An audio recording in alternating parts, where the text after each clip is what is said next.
సోమవారం రోజు శివుని పటం ముందు ఇది ఒక్కటి పెడితే చాలండి, మీ జీవితం మారి మీ కోరికలు అనేవి తీరుతాయి. మీరు పట్టిందల్లా బంగారంగా మారుతుంది. మరి సోమవారం రోజు శివుని పటం ముందు ఏం చేయాలి అనేది ఈ వీడియోలో మనం వివరంగా తెలుసుకుందామండి. మనం దేశంలో చాలామంది ఎక్కువగా పూజించే వాళ్ళు హిందువులు. జలంతో అభిషేకించిన భక్తులు కోరిన కోరికలు తీర్చేటువంటి వాడు బోలాశంకరుడు.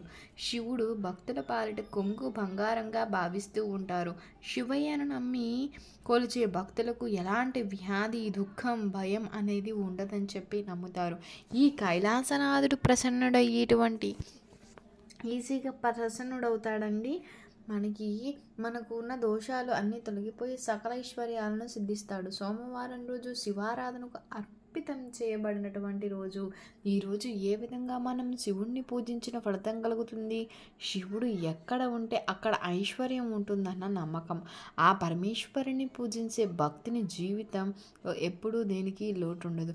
శివుడు తన భక్తుల ప్రతి కోరిక నెరవేరుస్తారు. జీవితంలో ఎంత పెద్ద సవాలు ఎదురైనా సరే ఆ శివుణ్ణి ఆరాధించిన వ్యక్తికి చక్కని విజయం లభిస్తుంది.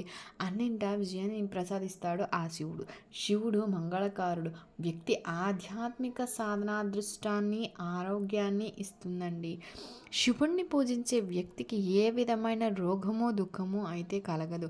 ఒక స్త్రీ సంతానం కోసం లేక వారసుని కోసం శివుణ్ణి ఆరాధించినట్లయితే ఆ శివుడు సంతానాన్ని ప్రసాదిస్తారని చెప్పి నమ్ముతూ ఉంటారు. శివుడు శక్తి స్వరూపం కాబట్టి ఆయన్ని ఆరాధించడం ద్వారా దైవ బలం, శక్తి లభిస్తుంది. శివ భక్తులకు శరీరం ఎప్పుడూ కూడా ఆరోగ్యంగా, కాంతివంతంగా ఉంటుందండి.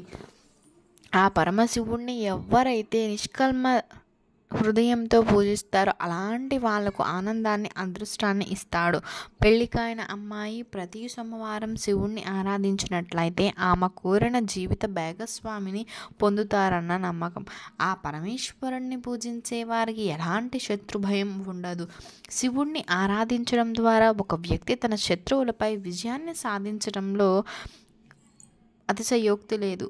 పరమశివుని ఆరాధన అన్ని రకాలుగా కూడా మనకి ఫలితాన్ని ఇస్తూ మోక్షాన్ని కూడా ఇస్తుందండి చివరికి. అలాంటి బోలాశంకరుని ఎలా పూజించాలి, శివుని పటం ముందు దేన్ని ఉంచాలి, దేన్ని ఉంచడం వల్ల మీ కోరిక నెరవేరుతుంది, ఐశ్వర్యవంతులు అవుతారు అనేటువంటి విషయాన్ని తెలుసుకుందామండి. శివుని పటం ముందు ఇలా పెట్టడం వలన మీరు ఎలా ఐశ్వర్యవంతులు అవుతారో తెలుసుకుందాం. సోమవారం ఉదయం నిద్రలేచి శుచిగా స్నానం ఆచరించాలి. ఆ తర్వాత పూజ గదిలో శివుని పటం ఉంచి అలంకరించుకోవాలి. పసుపు కుంకుమలతో అలంకరించాలండి. శివుడికి ఇష్టమైనటువంటి మారేడు దళాలను సమర్పించుకోవాలి.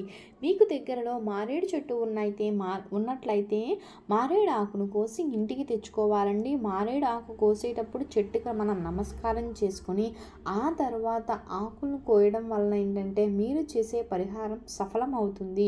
ఆ తర్వాత ఆకును నీటితో శుభ్రం చేసి కడగాలండి. మారేడు ఆకు దొరకకపోతే తమలపాకులు తీసుకువచ్చి లేక రావి ఆకులు కూడా తీసుకోవచ్చు. కాకపోతే మారేడు ఆకులు అయితే మీకు ఉన్నటువంటి కోరికలు తీరి అదృష్టమైతే కలిసి వస్తుంది. ఇందులో శివునికి ఎంతో ఇష్టమైనటువంటి ఆకు మారేడు ఆకు పసుపు నీటితో లేదా మంచినీటితో శుభ్రం చేసుకోవాలి. ఆ తర్వాత కొంచెం పసుపును తీసుకొని ఆ పసుపులో గంగాజలం ఉంటే కొద్దిగా కలపాలి. లేకపోతే రోజు వాటర్ అయినా సరే కలుపుకోవాలి. ఈ రెండు లేకపోతే కుళాయిలో పట్టిన నీళ్ళనైనా వాడుకోవాలి. ఇలా పసుపులో గంగాజలం కలుపుకోవాలి. ఆ తర్వాత ఆ పేస్ట్తో మీ ఏదైతే ఉంటుందో అది మీకు కోరిక, అది ఉద్యోగం రావాలని ఉంటే అలా రాసి ఏదైతే ఉంటుందో దాన్ని రాయాలండి. ఏదైనా ఒక కోరిక మాత్రమే రాయాలి. మీరు కోరుకునే ముందు నా మీద శివయ్య, ఓం నమ శివాయ అని చెప్పుకోవాలి. తర్వాత మీ కోరిక రాయాలి. ఇలా రాసి ఆకును శివుడి పటం ముందు పెట్టాలి. ఇలా చేయడం వల్ల శివుని అనుగ్రహంతో మీరు కోరిన కోరిక అయితే నెరవేరుతుంది. ఇలా 2 సోమవారాలు చేయాలి. ఆ తర్వాత దీపాన్ని వెలిగించి నైవేద్యాన్ని సమర్పించుకోవాలి. చివరిగా హారతి నుంచి మీ కోరిక నెరవేరాలని చెప్పి సంకల్పం చెప్పుకొని నమస్కారం చేసుకోండి. ఇలా చేయడం వల్ల ఏంటంటే మీకు ఉన్నటువంటి కోరికలు నెరవేరడమే కాకుండా మీ వ్యాపారంలో ఉన్న ఆటంకాలన్నీ తొలగిపోతాయి. మీకు ఉద్యోగం లభిస్తుంది. మీరు ధనాన్ని సంపాదించి ధనవంతులు అవుతారు. మీరు రాసిన కోరిక ఆకు మీద ఎండిపోయిన తర్వాత, అంటే పసుపు ఎండిపోయిన తర్వాత దాన్ని తీసి తీసి శివుని పటం వెనకాల పెట్టుకోవాలి. ఎండిపోయే వరకు కూడా 3 నెలల వరకు కూడా ఉంచాలి. ఇలా శివుడికి ఇష్టమైన మారేడు దళం పైన కోరికను రాసి శివుడి పటం ముందు ఉంచడం వలన మీకు ఎటువంటి కోరికలు ఉన్నా సరే అవి తీరిపోయి మంచి ఫలితాలను అయితే పొందుతారు. మీ కుటుంబంతో ఆనందంగా జీవిస్తారు, అష్టైశ్వర్యాలతో జీవిస్తారు. మరి మీరు కూడా ఇప్పుడు చెప్పుకున్న విధంగా సోమవారం రోజున శివుడి పటం ముందు ఈ ఒక్క మారేడు పెట్టుకోండి. ఈ పటం ముందు ఆకులు పెట్టుకోవడం వలన మీ కోరిక నెరవేరుతుంది. శివుని అనుగ్రహంతో మీరు అపర కుబేరులుగా అవుతారు. నమ్మకంతో చేసే మంచి ఫలితాలను పొందండి. సోమవారం అనేది పరమేశ్వరునికి చాలా ఇష్టమైనటువంటి రోజు. ఈ రోజు శివుణ్ణి నిష్టగా కొలుచుకోవాలి, భక్తి శ్రద్ధలతో ఆరాధించుకోవాలి. వృక్షాలలో జీవం ఉంటుంది అన్న విషయం మనందరికీ తెలుసు. వృక్షాలలో రావి అనేది సాక్షాత్తు శ్రీకృష్ణ భగవానుడే అని చెప్తారు. ప్రకృతిలో భాగమైనటువంటి చెట్లకు అతీత శక్తులు ఉంటాయి. చెట్ల నుండి వచ్చే ఆకులు, పూలు, కాయలు, పళ్ళు, చెక్క ఇలా ప్రతిదీ కూడా మానవుడికి ఎంతగానో ఉపయోగపడుతూ ఉంటాయి. అయితే కొన్ని చెట్లకు ప్రత్యేక శక్తులు ఉంటాయని చెప్పి శాస్త్రాలలో చెప్పడం అయితే జరుగుతుంది. ప్రత్యేకించి సోమవారం రోజు బిల్వ వృక్షం అంటే మారేడు చెట్టుకి ఎంతో శక్తి పెరుగుతుందండి. సోమవారం రోజు తీరని కోరిక ఉన్నవారు ఉదయం ఒక మారేడు చెట్టు దగ్గరకు వెళ్ళి ఫ్రెష్గా ఒక మారేడు ఆకును తీసుకొని కోసుకొచ్చుకొని ఇంటికి తెచ్చుకోండి. ఇలా 11 సార్లు మీ కోరిక చెప్పుకోండి. మారేడు ఆకును ఆ రోజంతా కూడా మీతో ఉంచుకొని సోమవారం సాయంత్రం ప్రదోష కాలంలో శివ పూజ చేసే శివుడికి ఒక్క ఆకు సమర్పించండి. శివ పూజ చేసి ఇంట్లో శివలింగం ఉంటే శివలింగానికి, లేక శివుడు ఫోటో ఉంటే పూజ చేసిన మారేడు ఆకును దానికైనా సమర్పించుకోవచ్చు. మీరు కోరిక చెప్పుకొని అంతే. ఇలా చేస్తే తప్పకుండా మీరు కోరుకున్నది అనేది తప్పకుండా నెరవేరుతుంది. శివుని అనుగ్రహంతో సకల ఐశ్వర్యాలు సిద్ధిస్తాయి.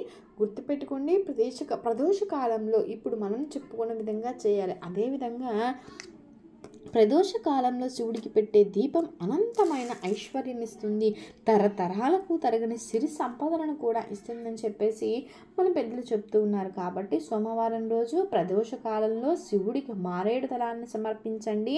ఆ మారేడు ఆకుపై దీపం వెలిగించినట్లయితే అది కూడా ప్రదోష సమయంలో శివునికి ఎంతో ఇష్టమైనటువంటి ఈ ప్రదోష సమయంలో వెలిగించిన మీ కోరికను చెప్పుకున్నట్లయితే ఆ కోరిక ఖచ్చితంగా నెరవేరుతుంది. మీకు సంపదలు, భోగభాగ్యాలు కలుగుతాయని చెప్పి పెద్దలు చెప్తున్నారు. కాబట్టి మీరు కూడా రేపు సోమవారం రోజున ఈ విధంగా చేసి కోరికలు నెరవేర్చుకోండి. హ్యాపీగా సంతోషంగా జీవించండి. సకలైశ్వర్యాలతో మీకు ఖచ్చితంగా సిద్ధిస్తాయి. మీకున్న ఆర్థిక సమస్యలు అనేవి తొలగిపోతాయి. మీకు కనుక వీడియో నచ్చినట్లయితే లైక్ చేయండి, షేర్ చేయండి, సబ్స్క్రైబ్ చేయడం మర్చిపోకండి. కొత్తగా వచ్చేస్తున్నట్లయితే థ్యాంక్ యూ ఫర్ వాచింగ్.